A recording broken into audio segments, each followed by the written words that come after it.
Three, two, and we are live. Raekwon Evans, how you doing, buddy? I'm doing great. It's not like we had practice today and already saw each other for probably too long. It's okay though. So I've been wanting to have you on for a while. Obviously, our schedule is absolute insanity, but you know that is what it is. Part of the job. So this mic doesn't want to stay, as you can see here. Actually, they can't really because it's too zoomed in. But this microphone would absolutely love to just be twisting all over the place. Hey, there we go. So I kind of, with everybody like that's new on the show, I just usually like to start with kind of their background, where they're from, how they grew up, and then kind of go from there. And so I think that's where we're going to start. So where are you from? Give me a backstory. Yeah, I'm from Georgetown, South Carolina. I was born there, but I kind of bounced around a lot growing up. I've been all over the place. I've lived in North Dakota, South Dakota, Minnesota, Montana here, and then moved back to Charlotte for a little bit. So I've kind of been all over the place, but I ended up in Montana going into high school. But before that, I lived in Minnesota for a couple of years, and then so Montana is currently home. That's where I go back to now. That's where my mom lives, and my dad's currently in Charlotte. So there's a lot of bouncing around. So depending on postseason job stuff like that, but like, would you want to move back there? I would love to. I would love to raise my family there. I talk to my girlfriend about it a lot, and Montana's just so beautiful, and I feel like it's a place where you can really, settle down and enjoy the outdoors. So at some point in the future, I would love to move back to Montana. Yeah, hopefully I'm rich enough I can have multiple houses I can have them in there, because it is beautiful. And just I'm a southern guy. Yeah. The cold, quick story, when we were on the road the other day at Syracuse, it was like -6. And we're all walking outside, and I ran to the bus, quite literally, and Ray was like, "No, it's not that bad." So that gives you an idea. So you are Native American, correct? Yes. Okay, so I feel like if you're watching this, you probably have an idea, but if you want to talk a little bit about that, you can. If not, then you don't have to. Yeah, so my mother is 100% Native American. Her and my whole side of the family live back home. I have a lot of family on the reservation, and I'm more in tune with my Native American side of my family. So whenever I go home, I get to spend a lot of time, with my cousins on the reservation. And not many people know unless something like this happens and people find out. But yeah, so I'm half Native American. Yeah, the fans they know. I feel like there's been stuff like I feel like I've read stuff about you being Native American. How when you say reservation, how big are we talking? Like, what do you by chance know how large, in miles or acres or something? I don't know. Well, my reservation is fairly small. You literally can drive through it in about 3 minutes. If you stay on the highway. So they're fairly small, but it's really tight knit communities, and I try to go back as much as I can because, like I said, I have family down there. But my reservation, for instance, is very small. Gotcha. So how was basketball? What is the basketball culture there like? Because I don't really know. I know playing AAU, we would play teams from Wisconsin or things like that, but I never heard anything about basketball in Montana. Yeah. Do you mean just on the reservation in general? Or just say when you were growing up, did you play, or were there a lot of people that played basketball, or what's the big sport there? Yeah, basketball and football. My side of the family, for instance, loves to play basketball, so I just kind of grew up around it. All my cousins play. I have a bunch of friends who play basketball, but basketball and football are the two big sports. Football. I don't know if you could go anywhere where football wasn't the number one. I don't know if I've said this before, but just it was football every day of the week, and then church on Sundays, and then after you got done with church, you went to football. That's how it was in Orlando at least. Yeah. And basketball is big, but I feel like all my friends. I never played tackle. I only played flag whenever I wasn't in baseball or basketball season. That was the fact that I didn't play the football coach at my high school used to track me through the halls ninth grade. try to get me to play. Mind you, I was like 150 pounds, like 6'5". I'm like, dude, you got the wrong guy. Yeah. But so going back to your kind of your story here, like you played high school basketball, then you went to JUCO. Yep. Where'd you go to JUCO? North Idaho and Coeur d'Alene, Idaho. Okay, so you stayed North Idaho. Yeah. Someone once told me that the only thing that's in Idaho is corn. I heard the big thing was that Iowa. I think that's Iowa. I heard the big thing with Idaho is potatoes. Potatoes, okay. Yeah. Maybe I'm getting mixed up. Ronnie's girlfriend sitting over here giving me the crazy eyes because I'm an idiot. Potatoes. But, okay, potatoes. So what was that experience like? If you could compare it, compare JUCO to, Florida State, just kind of what was your experience?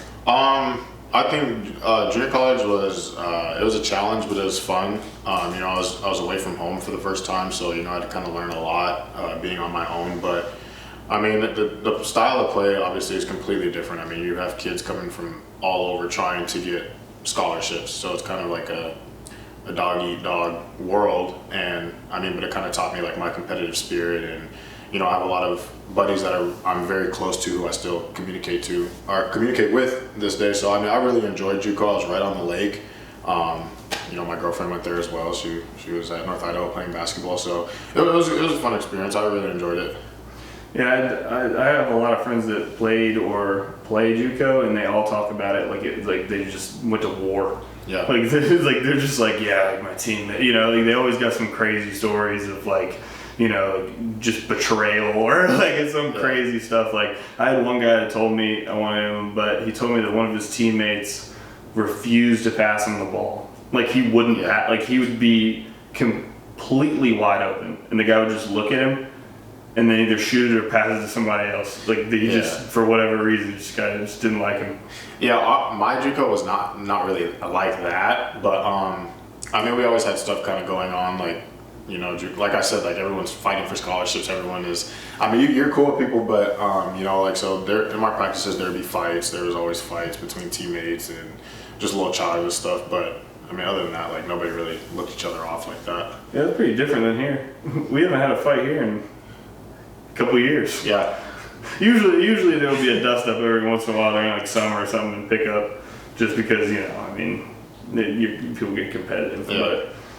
But I would say the culture here is. I talk about it all the time. Everyone talks about it all the time. It's constant, but I mean, it really is true.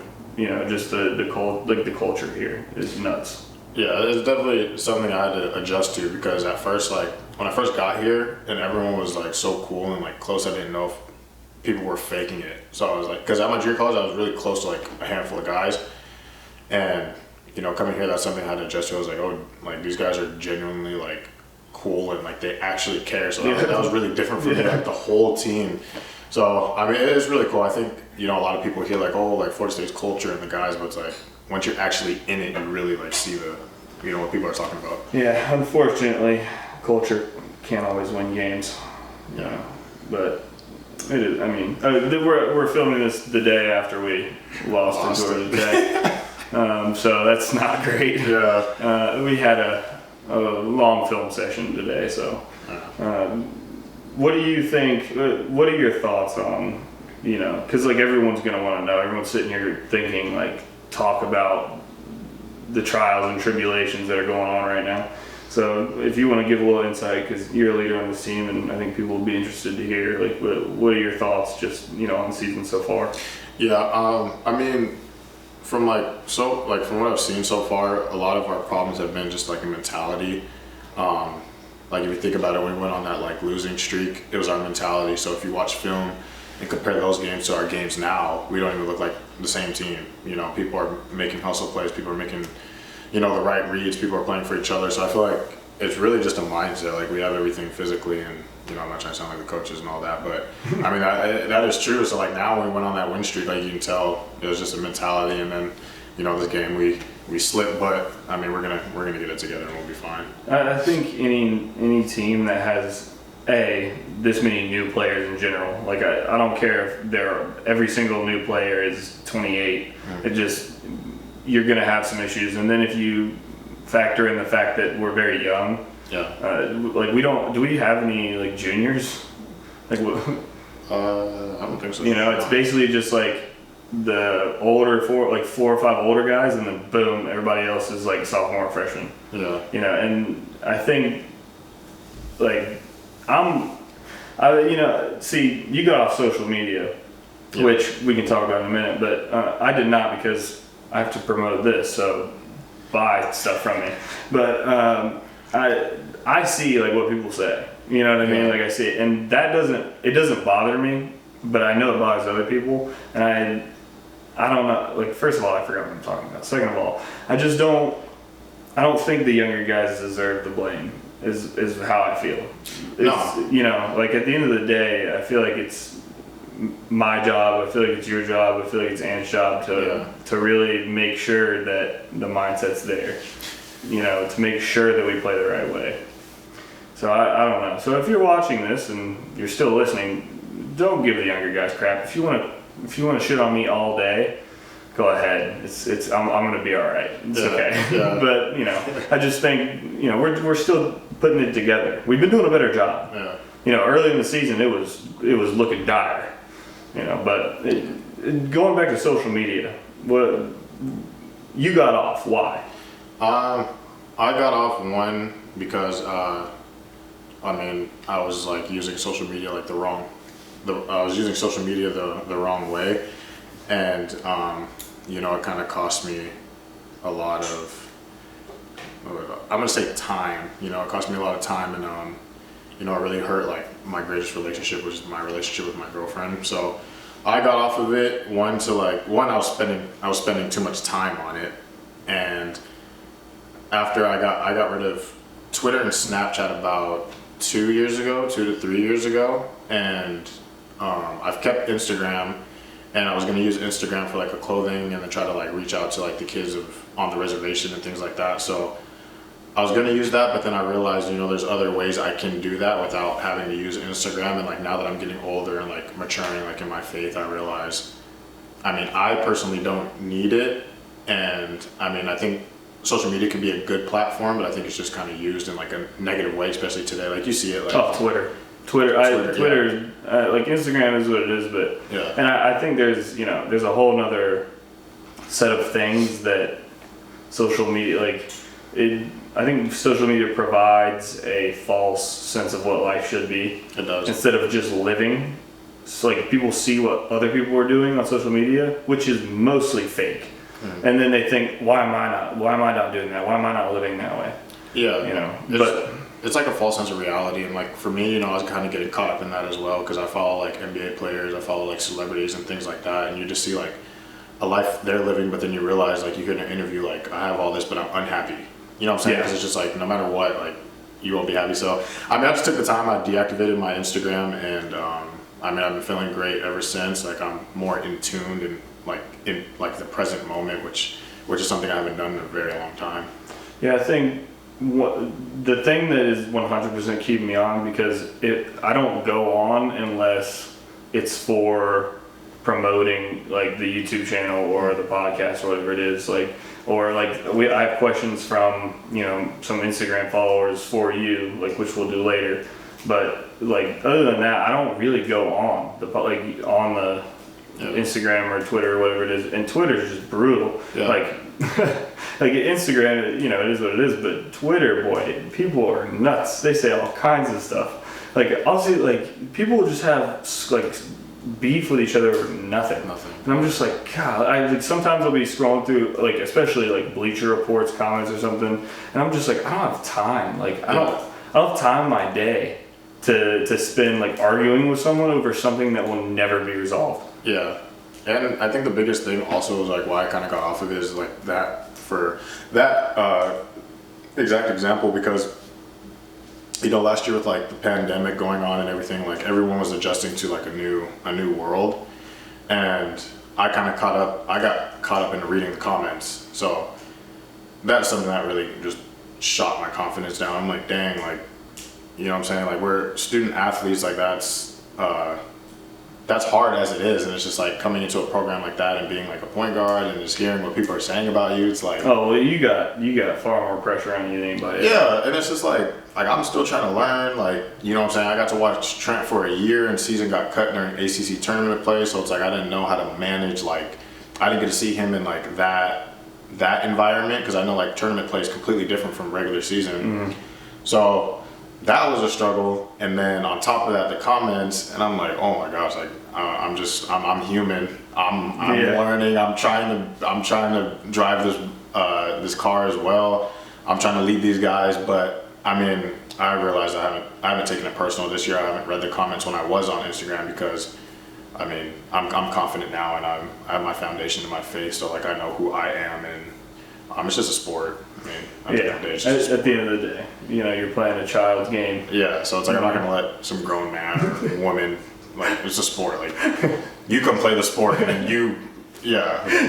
You know, funny enough, like my girlfriend gets more upset about comments about me than I get about them. Yeah. Like I see them and I'm like, like most of the time I laugh, because at the end of the day, no one will ever be harder on me than I am on myself. Yeah. Like the things I say to myself will get me arrested, like for death threats against myself. So like, you know, like I see something most of the time, like it's pretty, like I just laugh. It doesn't go past that couple seconds of me reading it. And I know most people aren't like that, and I know that is a luxury for me, and like that, I'm happy. Yeah. Like I'm always happy, so like I don't let that stuff bother me. But she'll read it, and then all of a sudden she'll like screenshot and send me and be like, why is this person saying it? Who are they? What are they? You know, I'm just like, please, like you have to stop reading the comments, like please. Like she'll get all worked up. Yeah, it gets hectic, man. People just. Oh yeah. Oh, in the DMs. Oh my like God. just relax. Like, I understand. Like maybe you got a little bit of money on this game or something, but everybody's betting. Just relax. But I mean, that's what I learned with age. I learned that everyone's gambling on games. I mean, that's what comes with it. I mean, if you're strong enough to like, you know, continue to use your social media and not do that, then obviously continue to do that. But I mean, that's something I don't have to worry about now. You're a lucky man. So your transition into a leadership role, I think I wanted to hit on that a little bit. Just, you know, what was that like? How difficult is it? Because obviously you're still doing it. I think I'm still doing it. I wake up every day going, man, how can I make us better? And, you know, sometimes I fail miserably and sometimes I succeed. You know, I think I failed miserably against Georgia Tech. But what would be the hardest thing for you, I would ask? Probably to like manage games and really like control like tempo of the games, because I think it's something that I still am learning. You know, I had a great example by watching Trent. Obviously, like he's a point guard. I got to pick his brain and compete with him every day. And then, you know, I had a guy like Scotty I got to play behind, which, you know, Scotty's a great player, NBA player, so is Trent Forrest. So it's like I got to see two people in front of me. I got to see a vet and I got to see a young guy like lead by example. I got to see a vet lead by example and communicate. So I was just trying to piece it together, you know, kind of understanding like who I am as a basketball player and how I can lead without doing it the way they did it.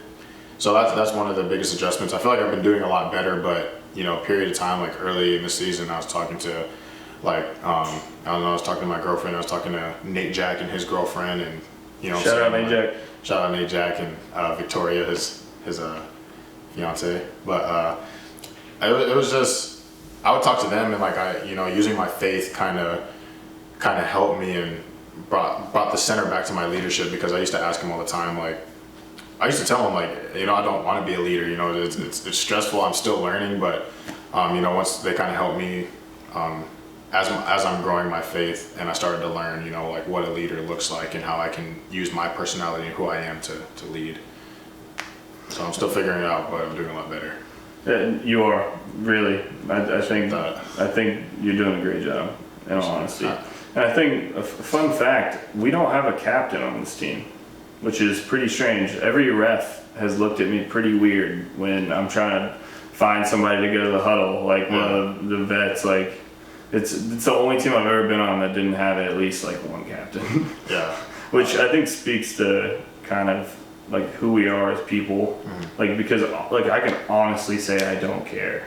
Like, and I think you can say that. I think Malik can say that, and Anthony can say that, and Harry can say that. Harry was a captain last year. He does not does not care. Like if he's shooting or something, like he'll just be like, oh, hey, go over there. You know, it's like. And then all of a sudden, I'm superstitious sometimes. So then, if we win a game when I don't go to the captain's meeting, then I'm like, oh, I can't go now. You know, but all right. So I say we get into the fan questions because there are a couple really good ones. I think. Okay. So this is expected. What made you choose FSU, especially being from Montana? Yeah. So I originally committed to Utah State, and then I decommitted because I felt that it was what I had to do. You know, nothing against Utah State and the program. You know, they make it to the tournament. They're a great program. They had a great coaching staff. And I just felt like, you know, I kind of wanted to wait it out and see if I could get something, you know, a little bit bigger. So after a couple months went by, you know, I was getting ready to make my decision again, and I got a call from my coach at like 7 in the morning, and you know, they were like, Florida State wants to offer you something. And then, you know, Coach Ham called me. They offered me, and immediately I was hooked. I mean, Florida State, I've heard a lot of things about it. My dad was a big fan. He talked about Florida State all the time. And then I just thought it was like the perfect position. You know, I get to play at the highest level, and I get to learn from all the coaches. I get to learn from the players. So, I mean, that's really what brought me, just to be able to compete, you know, with the best competition. I think that rolls perfectly into the next question, which is, what is your favorite trait of Coach Ham? My favorite trait of Coach Ham would probably be when he chooses to sing. I don't think a lot of people know that Coach Ham, you know, has a goofy side to him. So, you know, sometimes when he gets kind of lost in the moment, he'll start singing and stuff. That's always funny to hear because he's always really into it. Well, everybody always sees him on the baseline. Yeah. Or on the sideline, just like he always has the same expression no matter what. Like we could hit a game winner. I know the other team could hit a game winner. The craziest play you've ever seen in your life, and he's just stone cold. Yeah, no, he can sing a little bit too, so it's cool to hear him sing every now and then. You better be able to sing. You guys are, well, I guess owning a record company means nothing. If you own a Starbucks, it doesn't mean you can make the best coffee. But I'm not going to read that question. These are screenshots. Yeah. That one's at me. Actually, it's some hate speech. I can't read that one either. I read all these, but like I wasn't going to individually pick them out. Yeah. What's your favorite memory at FSU? My favorite memory, I kind of have a couple, if you don't mind. Yeah, go ahead. One of my favorite memories was obviously winning the regular season. It was just so cool to see, like, you know, the work that Trent put in and Devin put in, and like Raekwon Gray, MJ Walker. It was like a surreal moment because, you know, that was my first year in the ACC, and to be able to see like the foundation that, you know, you yourself is well set, and to see like how happy the coaching staff was, to see how happy those guys were. It was a great feeling to know that, you know, you were able to be a part of something like that, but to see how much like those guys care and how much hard work they put in. And then also my second favorite memory would be when Dom got engaged. That was an amazing thing. I've never seen anyone get engaged before. So to be able to see that and see how many people were there supporting him, I think it was probably one of my favorite moments to be able to see that. So those are probably my two favorite moments. Those are good. I'm trying to think of mine.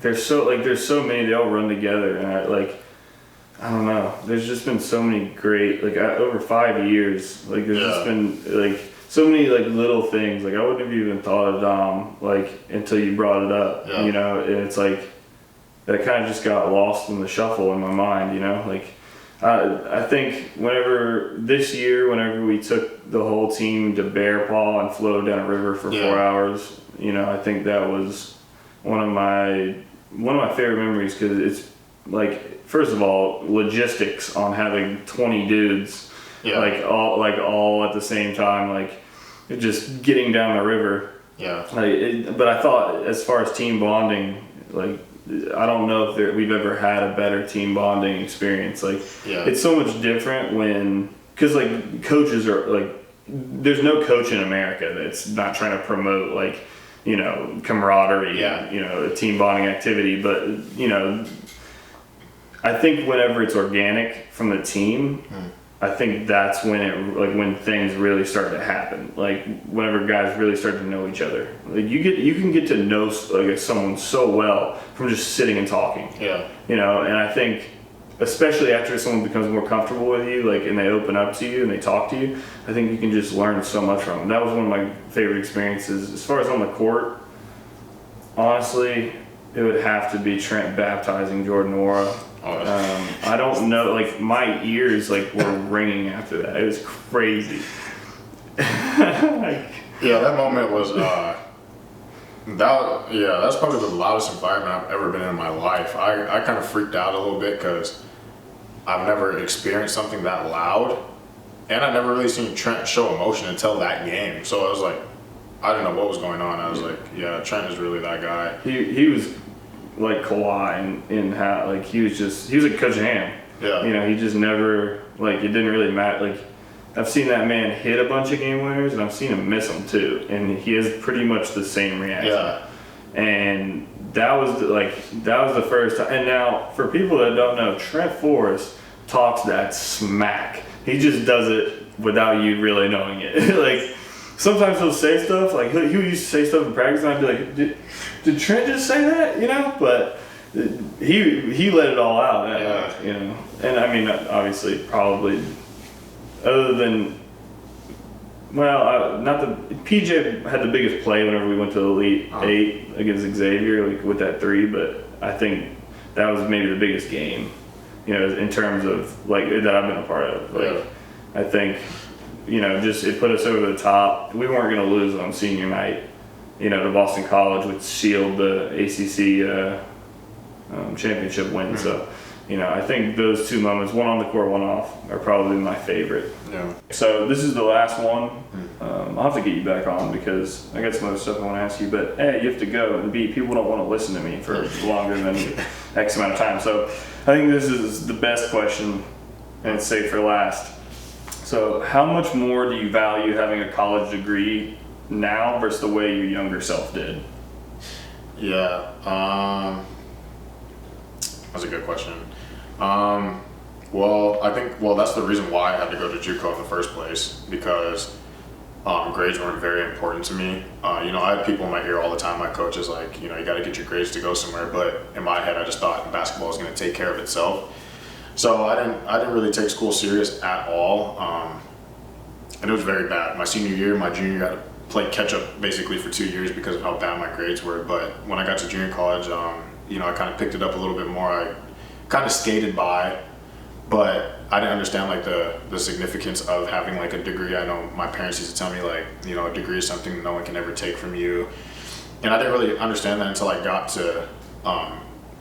here to Florida State, and I seen like Trent and those guys graduate. I got to graduate, just that feeling like, you know, I accomplished something. And you know, school has always been kind of challenging for me, not because I'm not smart or anything, it's just because I didn't put the time or effort into it. So after accomplishing that, I was like, you know, I was thankful. I was like, dang, like I can say I got a degree, you know. So now that I'm older and I got 1 degree, you know, I'm trying to work on another one for my final year here. But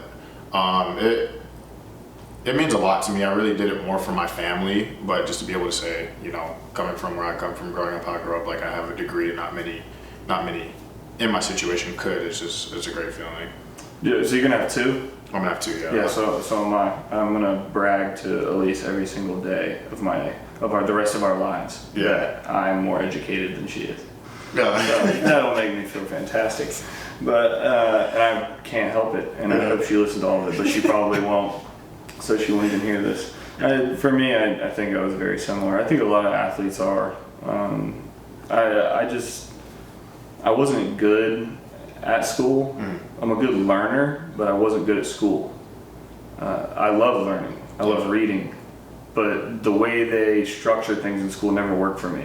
And it still doesn't really work for me. Yeah. You know, I think college helps a little bit because you can kind of structure it the way that you want, and you can kind of learn the way that you want. But I think especially like the public school system in America, it's like that Common Core style of like learning just never did it for me. I couldn't.